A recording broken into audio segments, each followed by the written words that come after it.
नड्डा से एक सवाल पूछना चाहता हूँ, मैं देश के प्रधानमंत्री से एक सवाल पूछना चाहता हूँ, मैं जय शाह के पप्पा से एक सवाल पूछना चाहता हूँ कि दुष्यंत चौटाला को बगल वाली कुर्सी पर बिठा करके कौन सा 35 बिरादरी 36 बिरादरी कर रहे हो बे? कौन सी 36 बिरादरी 35 बिरादरी कर रहे हो? खेला करते हो? खेला? अरे झूठा, बेईमानी करते हो। मैं आपसे कहता हूँ और आप सोच करके इस बात को बताइए, जहाँ धर्म होगा वहाँ हिंदू मुसलमान करेंगे और जहाँ मुसलमान नहीं होगा वहाँ 35 बिरादरी 36 बिरादरी करेंगे। ये मन में आप सोचिए और विचार कीजिए। अगर मैं गलत हूँ, निकालो रस्सी, लगाओ फांसी पे।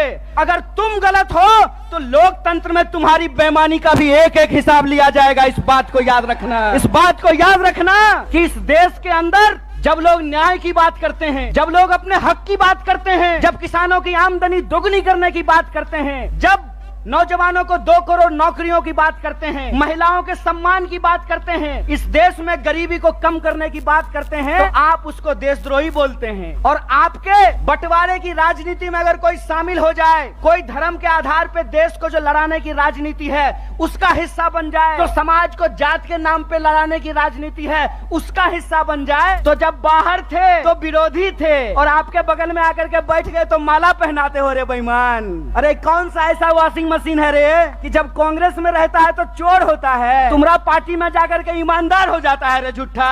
देश को ठगते हो, देश को ठग के बेईमानी करते हो। तो हमको एक सवाल का जवाब दीजिए कि 35 बिरादरी 36 बिरादरी कहते हैं और नारा लगाते हैं सबका साथ सबका विकास। अगर सबका साथ सबका विकास नारा है तो हरियाणा में 35 बिरादरी 36 बिरादरी कौन कर रहा है? भाजपा इस सवाल का जवाब दे। ये सवाल मैं पूछना चाहता हूँ और मैं ये सवाल पूछना चाहता हूँ कि हरियाणा के इस तरफ पानीपत में, सोनीपत में 35 बिरादरी 36 बिरादरी, यमुना जी के उस पार 35 बिरादरी 36 बिरादरी नहीं। बोलिए सोच करके, यहाँ वोट चाहिए, वहाँ वोट नहीं चाहिए, और वहाँ वोट चाहिए और यहाँ वोट नहीं चाहिए। नदी पार करते हुए ही बेईमानों का ईमान बदल जाता है। यमुना के पार अलग राजनीति बागपत में, यमुना के इस पार सोनीपत में अलग राजनीति। इस खेल को हरियाणा के लोगों को समझना पड़ेगा, इस खेल को जींद के लोगों को समझना पड़ेगा। और याद रखिएगा, जब जब नींद से उठता है जींद, तब तब आती है हरियाणा में बदलाव और हरियाणा में आती है क्रांति।